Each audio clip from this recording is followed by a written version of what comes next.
ubabuyile ecaweni icawa siyenzele wena ukuba khange uye ecaweni ngoyena muntu ebesiyenzela yena lecawa insimbi yesihlanu iseyibethile ngecawa season 3 yaqala isiqendu sesithathu Kaya bantu bangawiyo yaqala namhlanje Nase-ofisini yakho uThixo ukhona nasendlini yakho ukhona nasemotweni yakho ukhona nasegadini ukhona nakule ndawo uthi wena indawo engafanelekanga ababantu balala kopipe ukhona kula pipe uThixo mkhonze ngoba le icawa yabantu abangacawiyo Kaya bantu bangawiyo yaqala namhlanje nkonze ngoba le icawa yabantu abangacawiyo sidabathi thuba siyibulise kumuntu wonke osibukeleyo kwindawo zonke enisibukele nikuzo sibulise kumuntu wonke osimameleyo kwindawo zonke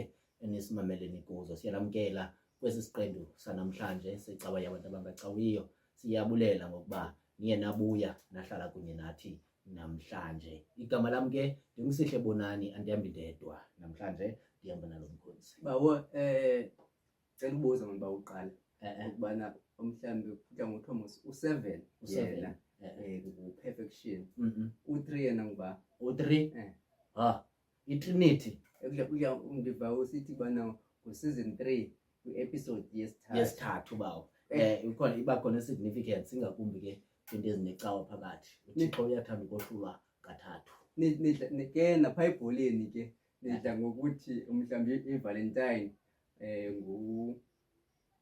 uPirates benguSundowns bengamanye amanani nanzoke alandelayo enjalo masibulise ke komama otata obhuti nakosisi nakontangantini nakuye wonke umuntu osimamele namhlanje ngelihlelo mvukelo wethu uKristu amen igama lami ke ndingu-Anele wakamnguni sithemba ukuthi sohlala sonke iday ibe insimbi yethu yokuphuma ke bawo bawo uyitye kamnandi iValentine bawo ndiyasiba ithiwa njani awumazi uValentine bawo hayi bawo hayi ke wena bawo animazi kwamna uValentine bawuthethe ake ngive ngawe uthetha ngoValentine bawuthethe nyani bawo inyani emsulisa iyathetha ubuye wena inekhomkhomba kule Valentine bawo bekukho ibash qha yeValentine esikoleni into endiyaziyo leyo kodwa mina bendiye kwi-career exhibition ama-2K asayibiza uba ibash because ngathi yayibizwa nini ngela xesha ingxaki into yoba kaloku sithi abantu apha emaqhosheni onke ibiyibash kodwa mina bendiye kwi-career exhibition bawo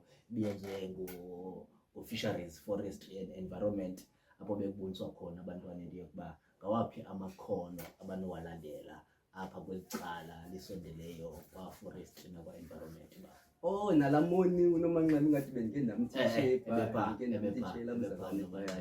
bepha uNomanqeba nala mzalwane uZulu waseVarha nomenze khona umhlobo wami ongayithethi kakhulu inyani kodwa ke umenze naye bepha ubulindele ntoni komenze wena bawo masilapha inkosi la muntu uzenzile akakenziwa ubulindele ntoni bawo masilapha masivule khona menze kuyisicawe masivule inkonzo bawo masithandazeni ke isebe Nkosi yethu nguYesu Kristu Thixo wethu Thixo onamandla amakhulu Thixo wobawo bethu Thixo wokhokho bethu Thixo wabazali bethu Thixo kweziqhu zethu wena Thixo ongamshiyi umuntu Thixo wethu unamandla amakhulu wena Thixo wethu ongcambaza eceleni kwethu Thixo wethu olungileyo wena Thixo wethu ohamba nathi Thixo namandla amakhulu wena Thixo wethu olungileyo Thixo namandla amakhulu sesingafuni ukuhamba endleleni umane usitatamisa Thixo wethu olungileyo Thixo wena Thixo wethu ekuhambeni kwendlela obonakala Thixo wethu ungahambi nathi kuphela Thixo namandla amakhulu ube ngumthunzi sakutshiswa ngamalanga Thixo wethu olungileyo wena Thixo wethu olungileyo ekuhambeni kwendlela Thixo namandla amakhulu ubonakale ungahambi nathi kuphela Thixo wethu wasizinto zonke ubonakale uba ngamanzi kuthi sakunqana endleleni Thixo wethu olungileyo ngamanye amathuba Thixo wethu olungileyo akuphela mendu Thixo wethu olungileyo ubonakale ungamendu kuthi Thixo wethu olungileyo Thixo namandla amakhulu sakuhlatywa ngameva Thixo wethu olungileyo ubonakale usibangula Thixo wethu namandla amakhulu mgcini umlondolozi wemiphefumlo yethu Thixo wethu olungileyo Thixo wethu olungileyo sigoba Thixo wethu olungileyo inhliziyo zethu Thixo wethu olungileyo namadolo ethu Thixo wethu namandla amakhulu sisithi Thixo wethu olungileyo inyawo zethu zifike zema emasangweni akho Yerusalema Thixo wethu olungileyo Thixo wethu olungileyo sicela umzuzu Thixo namandla amakhulu kwizinto Thixo oxakeke zizo Thixo wethu olungileyo ubazele indlebe umthandazo wethu Thixo namandla amakhulu usive Thixo wethu olungileyo Thixo namandla amakhulu siza Thixo wethu olungileyo kwisurgery yakho yamazulu Thixo wethu olungileyo siza Thixo wethu olungileyo nenhliziyo eziqhaqhekileyo Thixo wethu olungileyo nenhliziyo ezinemigqobho Thixo wethu olungileyo siza Thixo wethu olungileyo nenhliziyo ezisindekayo Thixo wethu olungileyo siza Thixo wethu olungileyo nenhliziyo Thixo wethu olungileyo ezigcwele inyembezi Thixo wethu olungileyo siza Thixo wethu olungileyo nenhliziyo Thixo wethu ezigcwele ukuzisola Thixo wethu olungileyo abanye Thixo wethu olungileyo bazise imibhiyozo Thixo wethu olungileyo bazise iminwabo konwaba Thixo wethu olungileyo kodwa Thixo wethu olungileyo zonke ezo zinhliziyo zisisa kuwe Thixo wethu olungileyo Thixo namandla amakhulu hamba nathi Thixo wethu olungileyo kule nkonzo Thixo olungileyo xa siyiqala Thixo namandla amakhulu hamba nathi Thixo wethu olungileyo kule nkonzo Thixo wethu olungileyo xa siyisungula Thixo wethu olungileyo Thixo namandla amakhulu kukho Thixo wethu olungileyo abantu Thixo namandla amakhulu ababeka izivi zabo Thixo wethu olungileyo Thixo namandla amakhulu kukho Thixo wethu olungileyo Thixo namandla amakhulu ababeka Thixo wethu olungileyo Thixo wethu olungileyo into zamakhaya abo Thixo wethu olungileyo Thixo namandla amakhulu siza kuwe ke Thixo wethu olungileyo xa sizotyhila ilizwi lakho Thixo namandla amakhulu masikuve uthetha nathi Thixo wethu olungileyo Thixo namandla amakhulu masikuve Thixo wethu olungileyo uhlebeza nathi usilungisa Thixo wethu olungileyo ngoba Thixo wethu olungileyo ilizwi lakho lilo lisiqondisa indlela Thixo namandla amakhulu lilo Thixo wethu olungileyo ilizwi lakho Thixo wethu olungileyo lemane lisikhapha Thixo wethu olungileyo Thixo namandla amakhulu lemane lisiphulula Thixo wethu namandla amakhulu nangumkhonzo wakho Thixo wethu olungileyo uzoqala lenkonzo Thixo wethu olungileyo umsikelele Thixo wethu olungileyo umthamsanqelise Thixo wethu olungileyo Thixo namandla amakhulu umenze Thixo wethu olungileyo Thixo namandla amakhulu ingcamango zakho Thixo wethu olungileyo ingqiqo zakhe zitshitshe Thixo namandla amakhulu ugqame wena Thixo namandla amakhulu sikunika udumo ke Thixo olungileyo sikunika imbeko ngoba zonke ezo zinto zikufanele ngoKristu Nkosi yethu amen Baba wethu osezulwini mani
ukuqala kwakho inkonzo. Phambi koba siye phambili bawo. Sihambile bawo. Oko sihamba bawo. Oko sihamba bawo. Ukuqala kwethu apha siqale siku-100. I think 103 if not 106. That was season 1 siqala kwethu. Bawo sithe safika ku-200. Sithe safika ku-200 i-subscribers zethu. Okaloku mangingawiski into ba. Hayi studio zethu sizawude silunge. Kubantu ke abasisapotileyo bawo sathe safika ku-200. Ngoku ke serekhodayo siku-205. Masibulele kumntu wonke bazalwane. Ngomnikelo wenu silapha ke kungenxa yokuba abantu banikele. Ithi loo nto ukukhula noko kuyabonakala. Bawazithengwanga ezi. Ezibawo abantu bebenikela. Hayi azithengwanga, abanye abantu bayazithenga bawo. Okay. Ndabe nala into nopromoter lande yakho. Okay. Bazithenga azithengwanga bawo. Hayi city ezi nabantu bethu. Siyayazi ba uba akabukelanga umuntu wethu akanadata bawo. Uzophinda abukele. Asimazi lo wani uba use-America okanye xa suyithengele noba uyayivalela uhleli singaviwa nokuviwa bawo. Ithi loo nto ke ukuba awukamcofa usubscribe, sicela ucofa usubscribe ngoba silapha ngaphandle kwakho. Uyasibukela khona usibukele oku kunjalo nje uyashare, kodwa uba awukamcofa usubscribe silapha ngaphandle kwakho. Ngoko ke bazalwane siyacela wonke umuntu obukeleyo uba awukamcofa usubscribe sicela usubscribe. Ngenxa yokuba ke uyabuya ngoku uyayithanda le nkqubo, sicela ucofe ulike. Uxelele nabanye abantu ke into yokuba icawa yabantu abangacawiyo rhoqo ngentsimbi yesihlanu iyaqala apha ke ku-YouTube under ibhena okanye under ichannel ebhalwe The Hilton Nation. Kodwa ke uba usetsha icawa yabantu abangacawiyo uzasifumana ku-YouTube. Siyafumaneka ke napha ku-Facebook, ku-TikTok under iHilton Nation, icawa yabantu abangacawiyo iyafumaneka pha. Inkonzo yomlomo ke nayo ibalulekile. Uzuthi xa uhleli kule ndawo uhlala kuyo uchazele omnye umuntu into yokuba angaphoswa icawa yabantu abangacawiyo. Xa useteksini uchazele lo muntu uhleli ecani kwakhe into yokuba ngecawa icawa yabantu abangacawiyo iyaqhuba. Ubusesikolweni ke uchazele nabantu ufunda nabo okanye nabantu uphangela nabo esikolweni okanye emsebenzini, abantu uphangela nabo bachazele into yokuba icawa yabantu abangacawiyo iyaqala. Phako pipe uba uye umane udibana nabantu abanedatha, umane ucela bona ke into yokuba bakubukelise icawa yabantu abangacawiyo. Bawo ndikhe ndabuzwa ba ukubana kutheni singayipromote kakhulu le nkqubo yethu. Ndithi hayi bawo kaloku thina asizopromote, thina singababhexeshi thina. Umsebenzi ke wokupromote uxhomekeke apho kuni abantu abasisapotayo ba nisiqhubele le nqola singakwazi ukuyiqhuba. Thina sakuniqhubela ke lena nicela uba masiyiqhube. Bawo ngoba wethu umsebenzi uba siqhuba nopromota mhlawumbi silekishe apha ekudeliveni singabi nako ukudiliva ngexesha ekumela sidilive ngalo. Bawo ke sizawuya emazweni abantu ze basilinde. Bawo abantu sicela basilinde kule ncwadi yokubhalwa kumvangeli uMateyu chapter 17. Soqala sofunda ke okanye sizakuma okanye sizawuxhoma intente ke leli gama ndilo. Intente umeka intente kula vesi yesine ke emveni kwale ingoma. Yesu walila, Yesu walila, Yesu walila, Yesu walila, hallelujah.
Masifumane ilizwi lethu ke lanamhlanje libhaliwe kwivangeli engcwele ngokubhalwa nguMateyu isahluko seshumi enesixhenxe. Sawuqala ke kwivesi yokuqala siyokutsho kwivesi yesihlanu. Phansi kwesihloko ndaba esithi ukwenziwa kumila kumbi kukaYesu. uMateyu chapter 17 verse 1 ukutsho kuverse 5, ukwenziwa kumila kumbi kukaYesu. Ifundeka ngolu hlobo. Uthi uYesu emveni kweentsuku ezintandathu athabathe uPetros noYakobi noYohane umzalwana wakhe abanyuse baye entabeni ephakamileyo bebodwa. Wenziwa waba kumila kumbi phambi kwabo. Bathi ubuso bakhe bakhazimla njengelanga, zasuka ke ingubo zakhe zamhlophe njengokukhanya. Nako kubonakala kubo uMoses noEliya bethetha naye. Waphendula ke uPetros wathi kuYesu, Nkosi, kulungile ukuba sibe lapha. Ukuba uyathanda masenze apha iminquba ibe mithathu, omnye ube ngowakho, omnye ube ngokaMoses, omnye ube ngokaEliya. Kuthe esathetha kwathi gqi ilifu elikhanyayo labenzela isithinzi. Nalo ilizwi liphuma efini apho lisithi, Ngunyana wam lo oyintanda, endikholisiweyo nguye, mveni yena. Ili lilizwi lenkosi. Nkosi mayisikelele ukufunda kwelizwi layo uYesu Kristu ngoku nangonaphakade. Amen. Amen.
abantu ke abasandula kusijoyina nivika kakuhle xa singena emazweni ethu anamhlanje. SikuMateyu ke 17 ngevesi yesine.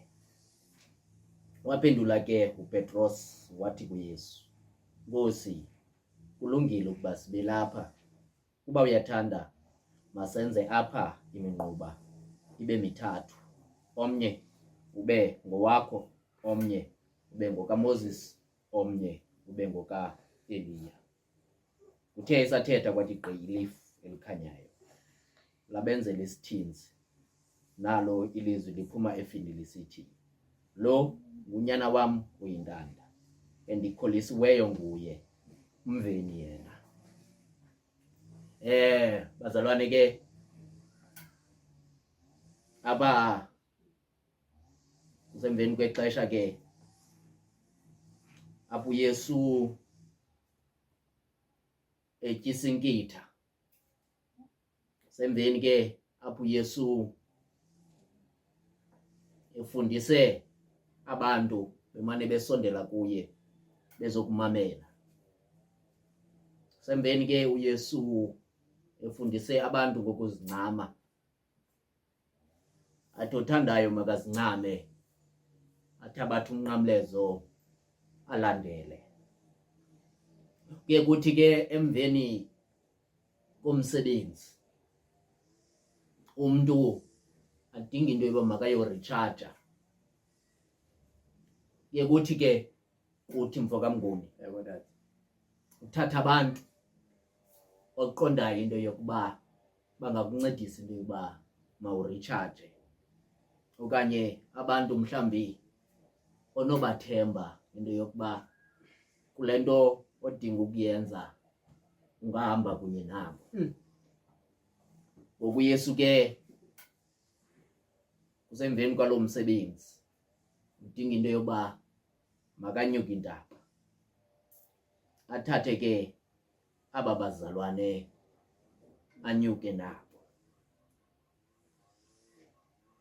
Koku ke kuyenzeka bawo ngenxa yokuba abantu baphiwe ngokwehlukileyo.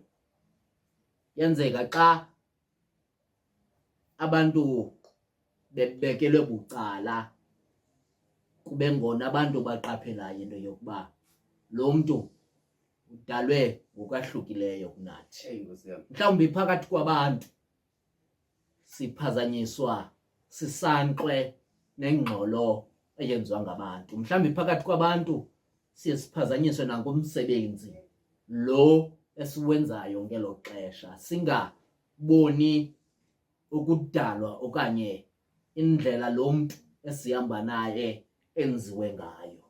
Kuze kuthi mhlawumbi xa kuthiwe gubucala, mhlawumbi xa kujongwa nomsebenzi lo sowenziwe, kubonakala into yokuba lo mntu lo akafani nathi, ngoba iziphiwo zethu xa zisesemsebenzini azibonakali ncam ebantwini, kodwa kuthi abantu bawusuka, abantu xa behleli phantsi, abanye mhlawumbi xa becinga umsebenzi osele wenziwe, kubonakala into yokuba lo umntu wehlukile kunathi. Ngamanye amaxesha kubonakale mfo kaMnguni into yokuba lo umntu akahambi yedwa. Bantwana bahle bakaThixo, mhlawumbi ngoku bathi abazalwane bakuthi gu ecaleni bakumbona uYesu enyuka intaba, bantwana bahle bakaThixo, ngoba kuthi emveni komsebenzi xa kuvela iziphumo kube ngathi kuthathwa yonke le nto ubuyenza ibekwa phambi kwabantu emehlweni, athi umntu akuphakamisa amehlo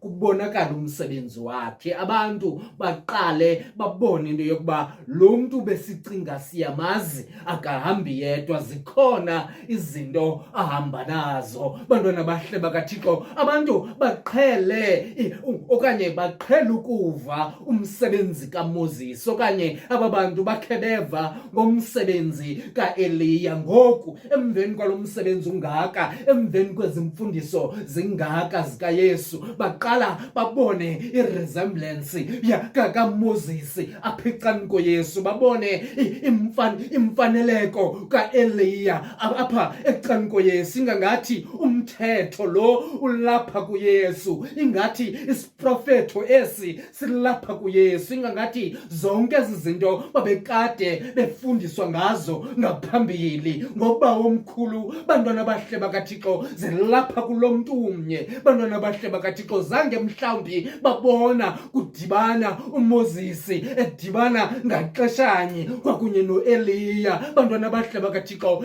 imfundiso kaMoses bazalwane mhlawumbi ihamba indima yayo. Bantwana bahle bakaThixo, ngokomthetho owabekwa nguThixo. Bantwana bahle bakaThixo, imfundiso kaEliya ibe ihamba eyayindlela. Bantwana bahle bakaThixo, ngokukuthunywa kukaEliya, ngokuprofetha nokumela indima kaThixo phakathi kwabantu abangazaniyo noThixo. Bantwana bahle bakaThixo, kodwa kulo umntu abadibana naye bafika zonke ezo zinto kube lapho zidibana khona, kube ngona ke ngoku baqonda into yokuba le indawo kufanelekile into yokuba masibe kuyo.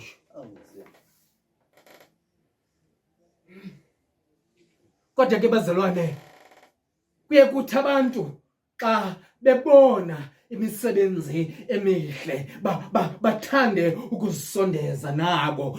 Abazalwane, ingangathi bona bafuna ukuba kule ndawo, kufanelekile into yokuba masibe lapha. Bantwana bahle bakaThixo, andiyazi into yokuba yintoni babangela bacinga into yokuba baqualified into yokuba masibe lapha, kodwa bathi bakubona lo mbono bawubonayo bathi kufanelekile into yokuba masibe lapha. Bantwana bahle bakaThixo, ingangathi ngabantu ababona umsebenzi womntu. Bantwana bahle bakaThixo, bathatha into yokuba umnguni lo ngwasekhaya. Bantwana bahle bakaThixo, bengangathi ngabantu ababona into enhle, bathi lo mfo siyamazi, sikhule naye. Bantwana bahle bakaThixo, kufanelekile into yokuba masibe lapha. Mhlawumbi siza kubantu abaphiweyo nguThixo fokamnguni, mhlawumbi siza kubantu abathi xa benikwe ngumsebenzi umsebenzi bawenzisise. Bantwana bahle bakaThixo, sizokuthi qhubeka usenza into enhle. Bantwana bahle bakaThixo, nokuba abantu abayiboni ngalo mzuzu uwenza ngawo lo msebenzi, kodwa kuza kuthi uThixo akuthatha akubeke entabeni, abantu baqale bazibona into yokuba kufanelekile into yokuba masibe lapha. Bantwana bahle bakaThixo, ngoba imisebenzi kaThixo izawubonakala ngenxa yakho. Imisebenzi kaThixo izawubonakala wawunyuswa ubekwe entanyeni entabeni. Bantwana bahle bakaThixo, ibona into yokuba abantu kungona bafuna ukusondela kule nto. Bantwana bahle bakaThixo oyiphiweyo nguThixo, ngoko sisondela kubantu abaneziphiwo ezahlukileyo. Bantwana bahle bakaThixo, ngoba kuyenzeka into yokuba iziphiwo zabo ngokuba zisebenzisayo baqinizelwe ngabantu abasecaleni kwabo. Bantwana bahle bakaThixo, wakhe waqinizelwa noYosefu ngabantakwabo. Bantwana bahle bakaThixo, wakhe waqinizelwa noDavide ngokumkani ebembethela uHati ngenxa yesipho asiphiweyo. Bantwana bahle bakaThixo, kodwa kuzawufika ithuba lokuba isiphiwo sakho sibekwe entabeni.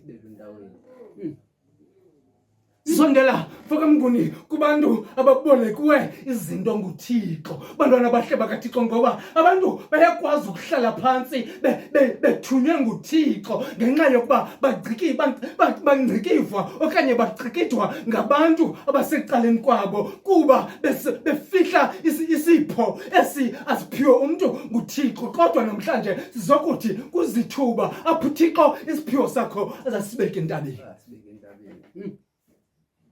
sakubekwa ke entabeni wonke umuntu ufuna uzokusika bantwana bahle enqatheni athi nam kudala ndambona ubani into yokuba lento izamthatha imbeke ndawoni bantwana bahle bakaThixo basondela abantu sele bebengakwazi mfokamnguni bathi kufanelekile into yokuba sibe lapha bantwana bahle bakaThixo sizokukhuthaza abantu namhlanje mfokamnguni into yokuba qhubeka nomsebenzi omhle uThixo yena uyakubona bantwana bahle bakaThixo ngoba abantu mhlawumbi ngamanye amathuba bazawuthatha umsebenzi wakho bawuthathe bawunike uMoses bathatha umsebenzi wakho bawunike uEliya kodwa uThixo kukhithuba apho azawuza khona athi noba ningababona abantu kodwa lo ngunyana wami endimthandayo okanye oyintanda mveni yena uzakumela uThixo ngesiphiwo sakho bantwana bahle bakaThixo kunjalo nje uzawufika uThixo akuthethelele ngezinto zakho ezinhle eyona nto ibalulekileyo bazalwane ngoku ingabonakaliyo umsebenzi wakho uqhubeka wena ngoba bazalwane kakade indlela enyukayo ukuya phezulu entabeni iyadina kunjalo nje inzima bantwana bahle bakaThixo ngamanye amaxesha kuzabakho umoya ubhudle lezantsi kodwa wena kumele unyukile bantwana bahle bakaThixo kodwa wawufika entabeni kulapho kuzawubonakala khona into yokuba wena awudalwanga njengomuntu wonke bantwana bahle bakaThixo mhlambe yona nto ekumele siyiqonde into yokuba abantu abadalwanga njengabantu bonke bantwana bahle bakaThixo mhlambi abanye abantu abazukwenza mehluko ehlabathini bazalwane bam owabo umsebenzi kokuba mabacinizelele wena bakujongise ezantsi bantwana bahle bakaThixo kodwa wena uzuyazi into yokuba wakufika entabeni uThixo uzawubonakalisa into yokuba wena awudalwanga njengabanye abantu apho Yesu wenza kumila kumbi ngoba sefikile engcoxolini yentaba bantwana bahle bakaThixo mhlambi apha ekuhambeni phakathi kwabantu benguYesu nje ingangathi yathetha nje njengoba abanye abantu bekwazi ukuthetha bangathi uYesu nje uyacebisa njengoba abantu bakwaziyo ukucebisa kodwa kwakufikwa entabeni okanye kwakufikwa encosheni yentaba kuyabonakala into yokuba uYesu akafani nabanye abantu bantwana bahle bakaThixo namhlanje uzuzazi into yokuba uThixo akakudalanga wafana nabanye abantu noba abantu bazawuza bathi kufanelekile into yokuba mabahlale nawe kodwa bazalwane iyona nto ibalulekileyo uThixo ukudale ngendlela yakhe kunjalo nje awufani nabanye abantu wena ngoko qhubeka usenza umsebenzi kaThixo wena qhubeka usenza okulungileyo ngoYesu Kristu ngoku nangonaphakade amen.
Ke bawo Bawo.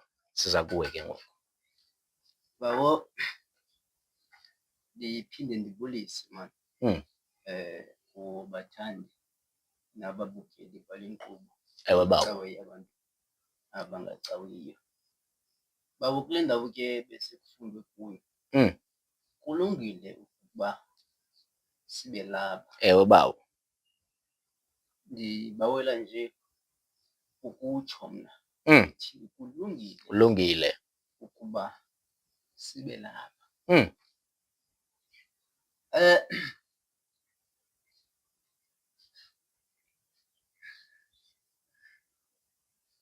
uYesu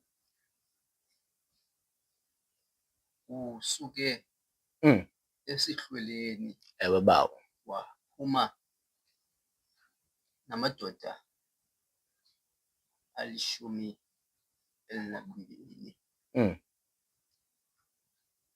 Waphuma kula madoda 12. Wahamba namadoda amathathu.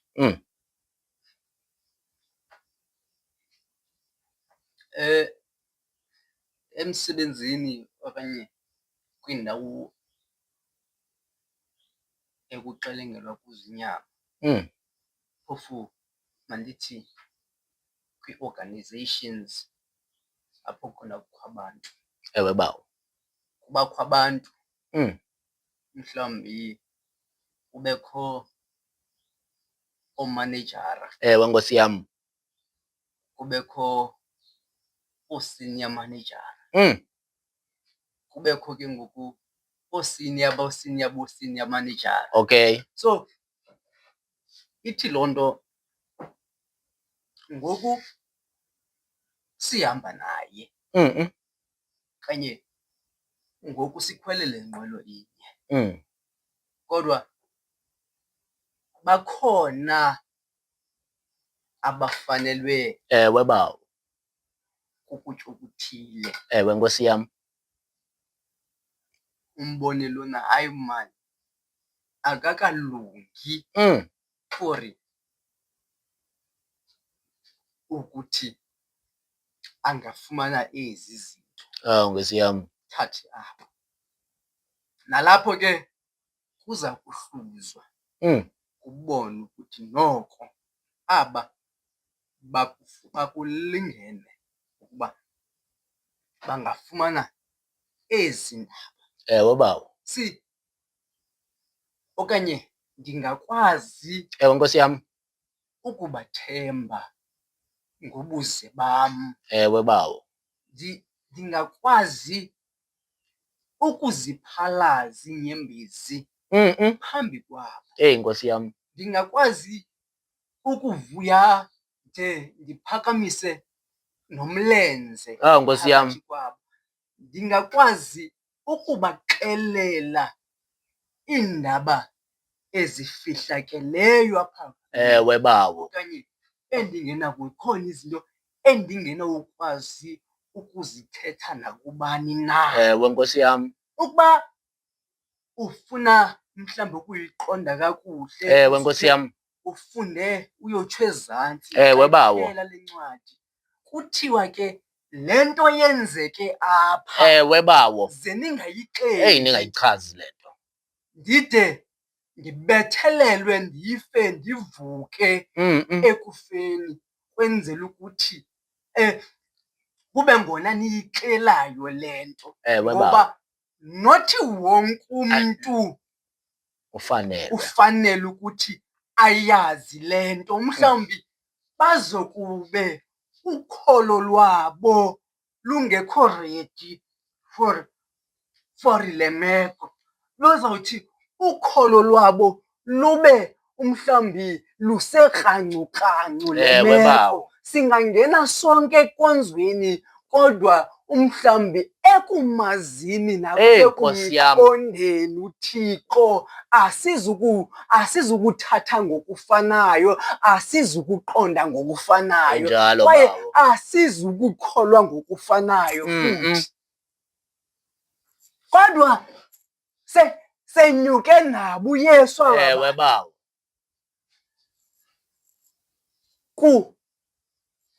kufika izinyanya zikaThixo okanye izinyanya zikaYesu emnombeni kaYesu. Ewe Nkosi yam.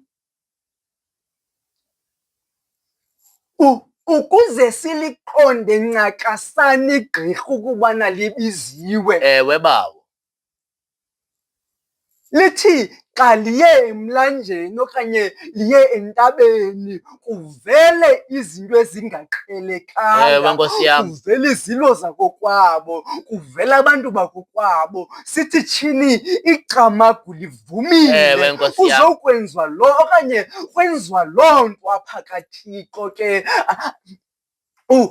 uMoses, uEliya bavumisa bantwana bahle bethi aba bantu okanye la madoda mathathu. Athi ke wakuyibona mani lo mfo, andiyazi ukubana bayixelelwe ngubani aba bantu ubana nguEliya lona, bantwana bahle bethi nguMoses, ngoba bebengekho exesheni apha aphila khona uEliya, bebengekho nangexesha aphila khona uMoses, kodwa bamazile ukuthi tshini ngumntu wako kwethu lona, ngumntu wakulo Yesu lona.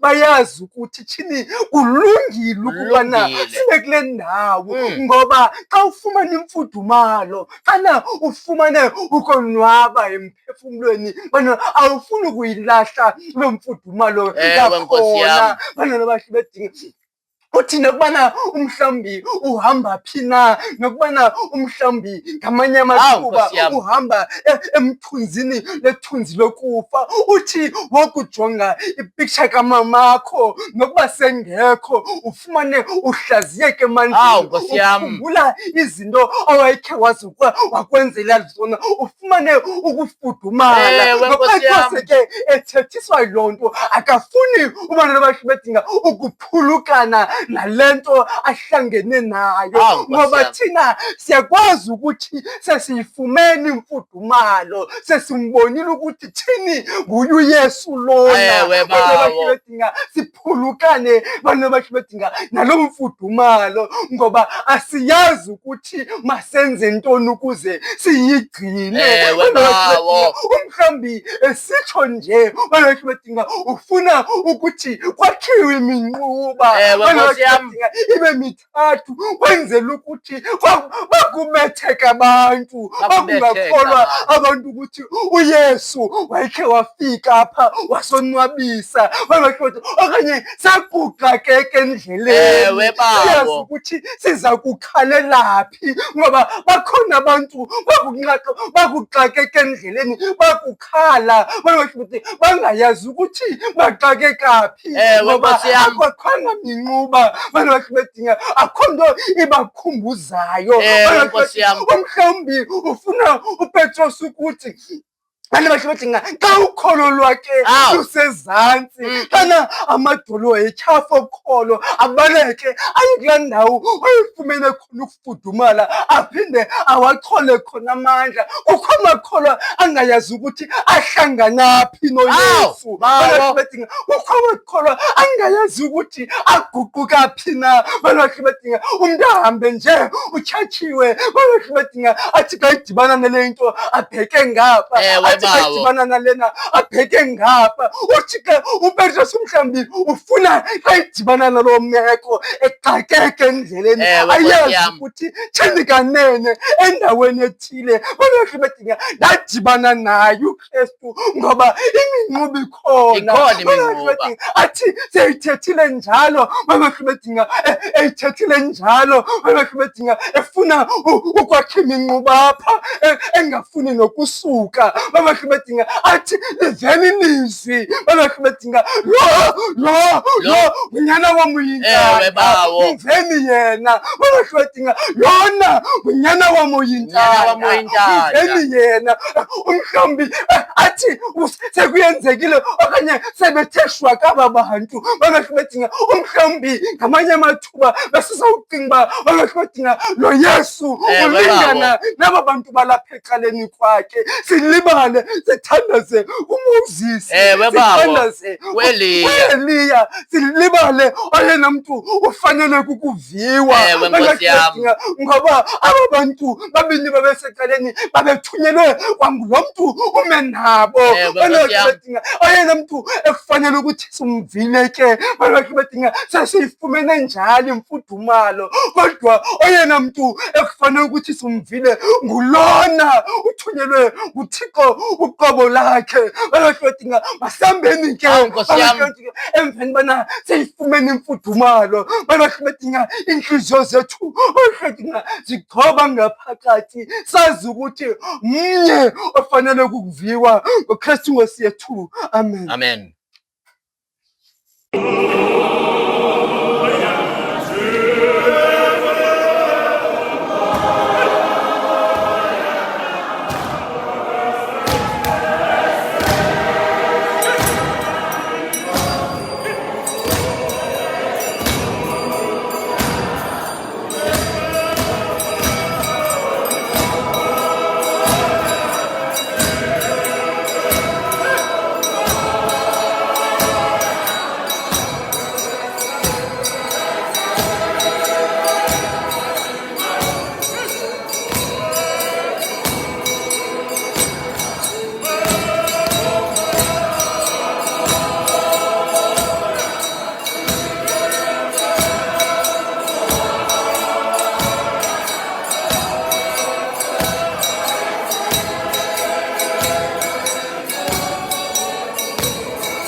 Bawo, Ewe dad. xa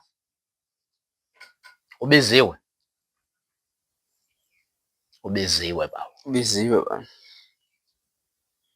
Into xa yeyakho bawo, yeyakho. Zama ukusondela ke kubantu ababiziweyo. zama ukusondela kubantu abaphiweyo ba. Abantu bade bangazazi nokuba isiphiwo sabo yintoni ngenxa yokoyika ihlokondiba. Kodwa kukwithuba apho uzawususwa ihlokondiba kubonakala ubizo lwakho. Ngxaki yokuba ke uzawufuna ukubonisa lonke ihlokondiba ngiyokuba wena ubiziwe, kodwa asingabo bonke amamele ukubona into yokuba ikhona uThixo into akuphathise yona. Kodwa wena xa ubiziwe ubiziwe. Ngoko ze kuthi xa kufika umtyholi ezovala ubizo lwakho uqiniseke wena into yokuba lelona thuba lokuba ubizo lwakho kumele lusebenze. Ngoba xa ubiziwe ubiziwe wena. Kukho amathuba mfo kaMnguni apho kuzawuba ngathi yonke le nto uyenzayo uyenzela ilize.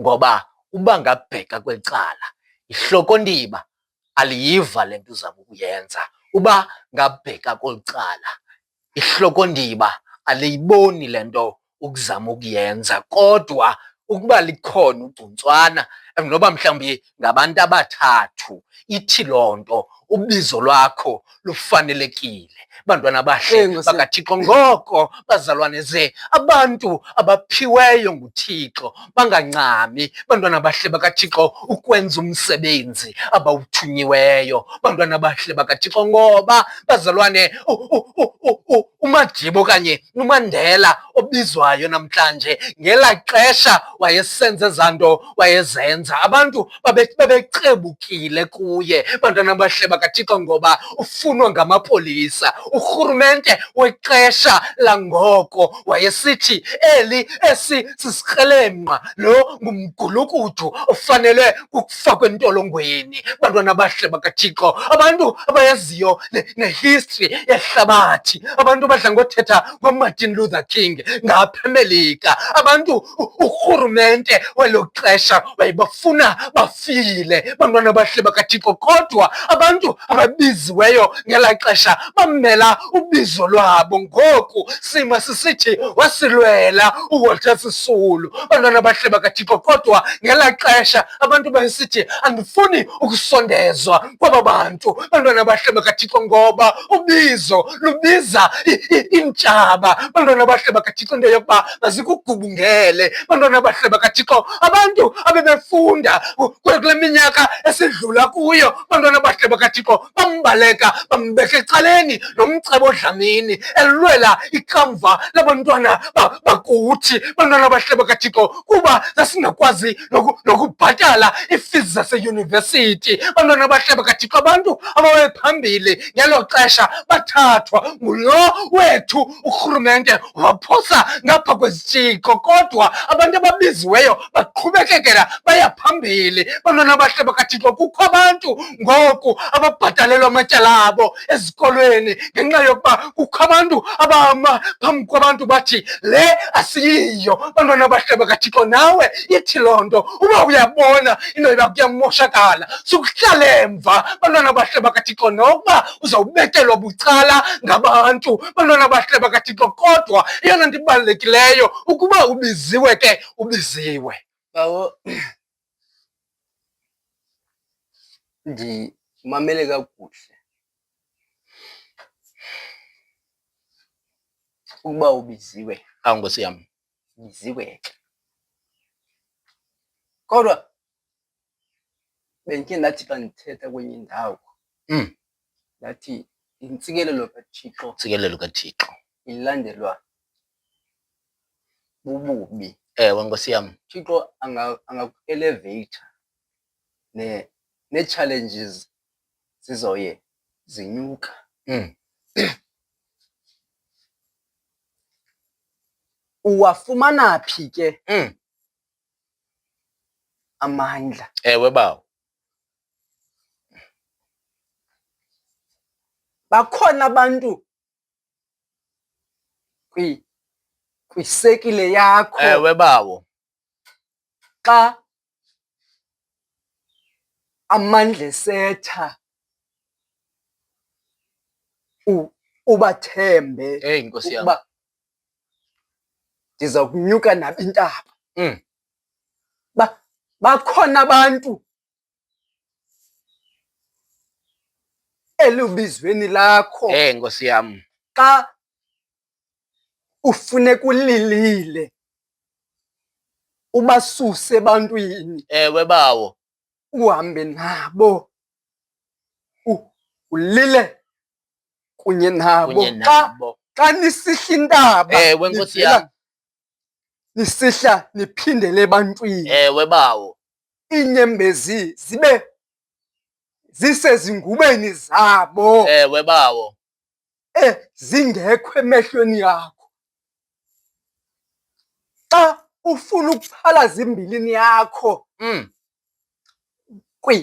kwisekile yakho bakhona abantu onowuthi uphalaze imbilini yakho emveni bana niyiphalaze apho Awu Nkosi yami. ishiyeke apho nehle nina intaba nibheke ezantsi niyishiya phezulu. Awu Nkosi yami. Emveni bana nihlangene noThixo wayishiya kulaa ndawo bana labahle bedinga wayishiya kulaa ndawo iinyembezi zakho wayishiya kulaa ndawo ukuphalaza kwakho imbilini yakho uyiphalaza behla kulaa ndawo niphume ke bana bahle bedinga nikhazimle. Bakhona abantu abanjalo na esekuleni yakho. Andithi lahle abantu. Ewe bawo. Ubhekabheke bana bahle bethi umhlawumbi wena uqhelile bana bahle bedinga okanye baqhelile ukukhalela kuwe bana bahle bedinga ndifuna nje ukhe ujonge wena. Ewe Nkosi yami. Bakhona abantu onokubathemba okanye uhamba nabantu ongabathembayo. Bakhona abantu uthi omnye umntu endimmameleyo bana bahle bedinga owayiqala ibhizinesi yakhe uthi abanye abantu bana bahle bedinga abononzakalisa ngakumbi ngaba bantu ndandibathembile. Ewe bawo. Lokuthi ibhizinesi yam ibe sezantsi beyazi ukuthi isezantsi. Ewe bawo. Ngabakhona bana bahle bedinga bandinyathelayo bana bahle bedinga besiba izinto besiba imali bana bahle bedinga besiba ne-equipment endiyisebenzisayo. Ndathi ndakujonga bana bahle bedinga theni imani ndonzakaliswa ngulona bendimthembile. Awuthi abanye yayingamalungu efemeli abanye izihlobo endandizithembile.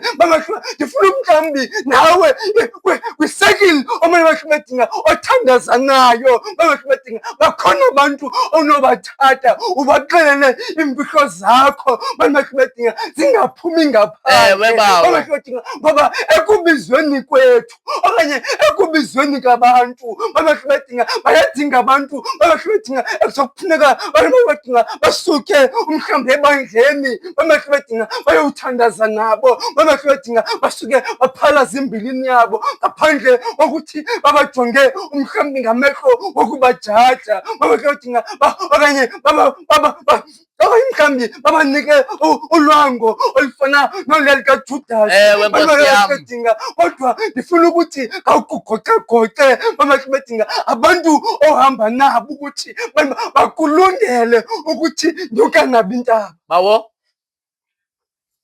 Ukuba value yakho awukayiboni ngeli xesha mhlawumbi kusenokwenzeka phakathi kwehlokondiba. Nkosi yami. Ukuba uzibona ungento yanto mhlawumbi sephakathi kwehlokondiba andithi into yokuba awuzame.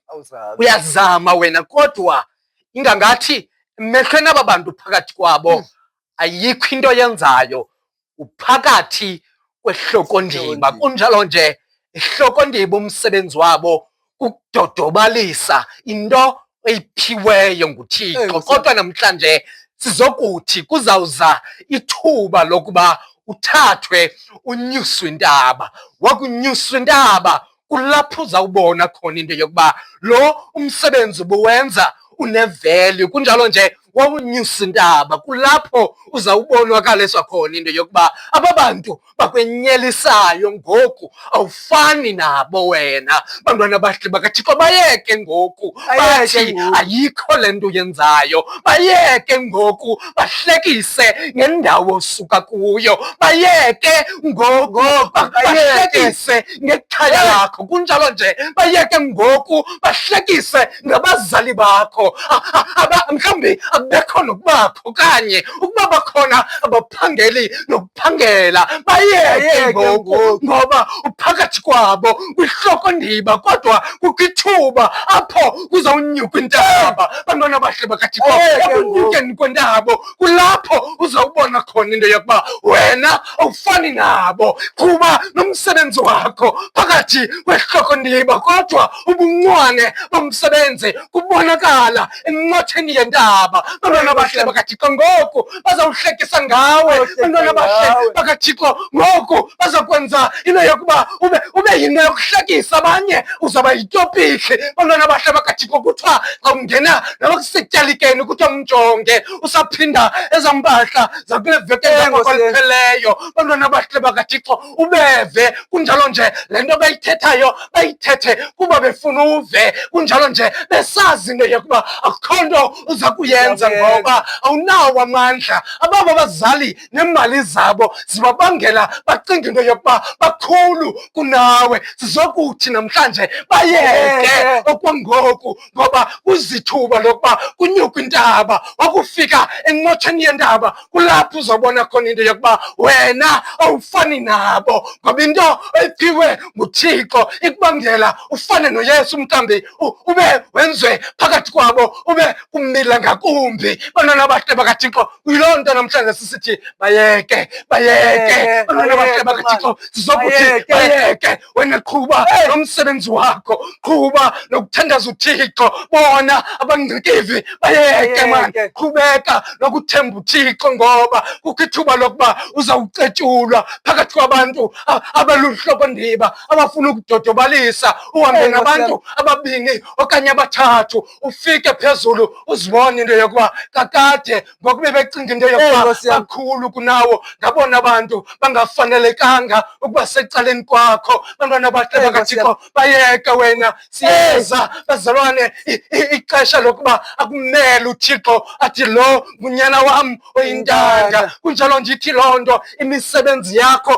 kukho ithuba mfo kaMnguni aphiza uvakala khona. Bantwana bahle bakaThixo, kukho ithuba ezi zinto uthukwa ngazo namhlanje, kukho ithuba bapho uThixo aza kuthethelela ngazo. Yiloo nto sisithi encotheni yentaba uzawubona into yokuba awufani nabo.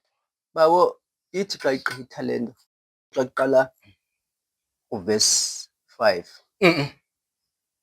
kuthe esathetha kuthe esathetha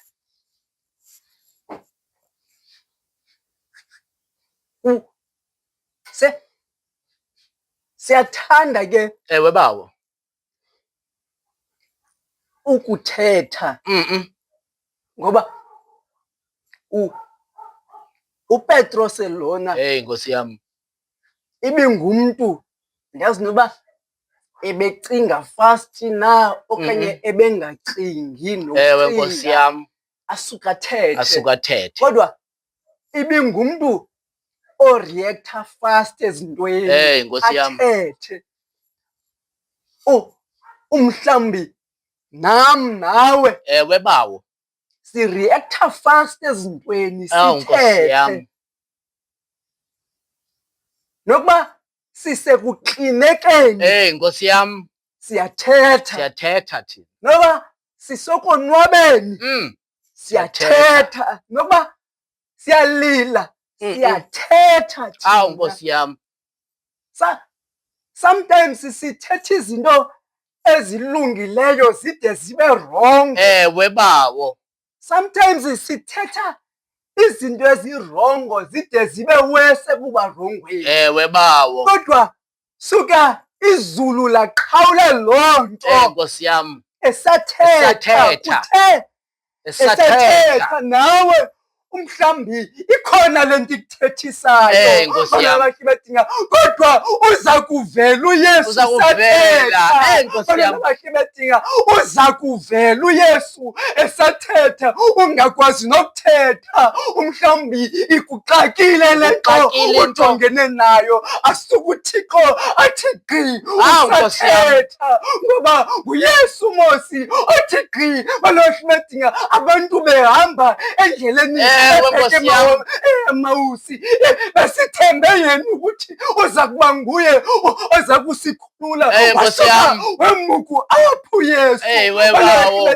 ngoba abantu bedinga xa sithetha sixakekile webawo. Yesu athi gqi abantu bedinga sisahamba ekuxakekeni kwethu asuku Yesu ethe gqi abantu bedinga ngoba abazalwane webawo. Bebengayazi le nto.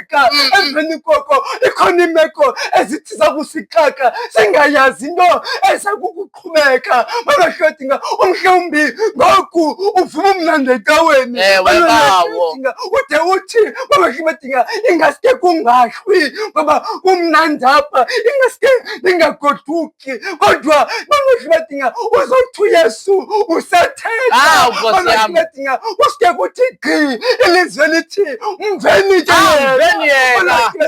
mveni ke yena ngoba ngunyana wam oyintanda mveni ke yena uzawuthi ekuxakekeni kwakho balahlodinga avele uYesu balahlodinga avele umkhulusidisi balahlodinga avele inyoko amaxhoba akhawuleza ivele balahlodinga intsimbi edlezini ngoba ekuxakekeni kwethu balahlodinga khangela balahlodinga xa ifika kulo Lazaro bethetha wakunqamla ukuthetha uYesu uyakunqamla ukuthetha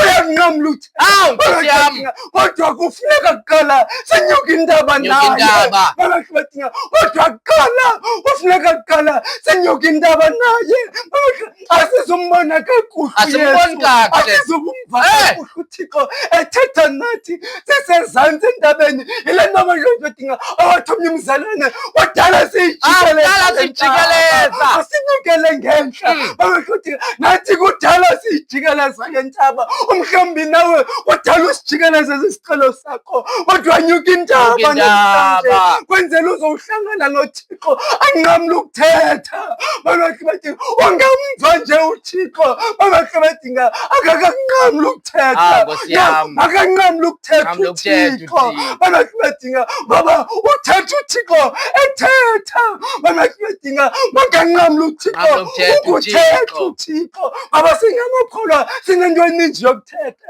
balahlodinga simane sisithi iBhayibhile lithi balahlodinga singamamela uThixo yena ukubana uthile ngoba sikwazi ukuyifunda iBhayibhile ekuqaleni uyawugcina ekugqibeleni singamamela uThixo mahlandazela ukuthi uThixo anqamla ukuthetha athethe ngokwakhe ngoba unyana wakhe oyintanda lona mveni yena angawuThixo wezuba uThixo wembeko angasikelela ngoku uthi kube sephakathini ngoKristu Nkosi yethu amen.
Bawo, bawo sinikele bawo.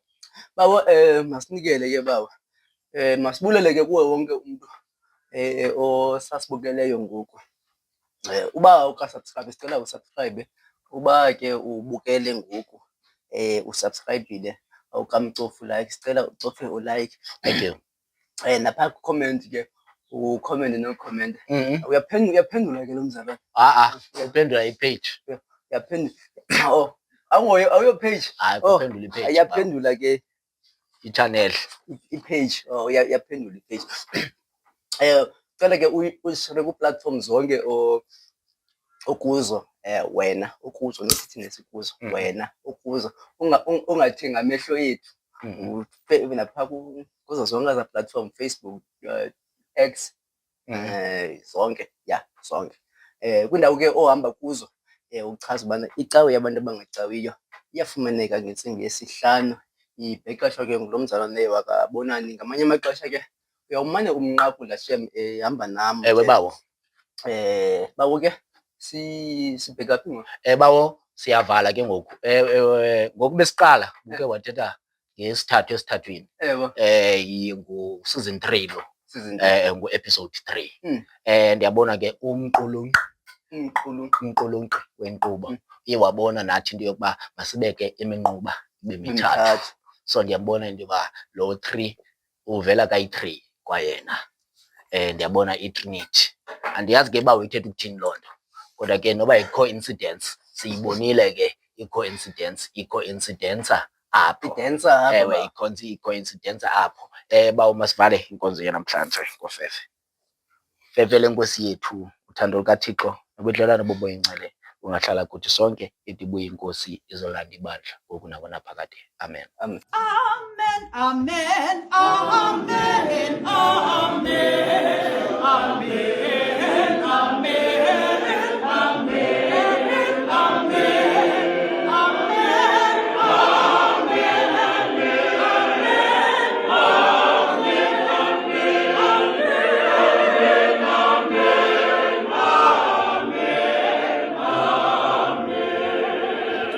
Ukuba ubuyile ecaweni, le cawa besiyenzele wena. Ukuba khange uye ecaweni, le cawa ubungeyena mntu ebesiyenzele yena.